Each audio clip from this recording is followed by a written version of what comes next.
So maybe an answer to whether or not those were hummingbird moths or hummingbirds. In my previous video, I was pulling out some old parsley a couple days ago and found that on the ground right here, and it looks like it had opened. It looks like a pupa of a moth for sure. I really don't know if anyone recognizes this. I know that they all look quite similar, these pupa forms. It's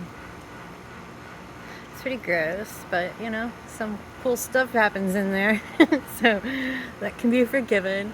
But yeah, it definitely looks like it could be a hummingbird moth pupa cocoon. So excited about that. And then while I was here just now, I looked over here and I saw this little swallowtail caterpillar on the parsley. It's super cute. Hi, I'm talking about you.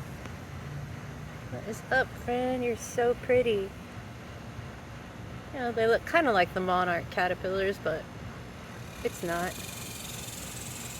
Nice, dude. Enjoy the parsley. So yeah, I think they're moths.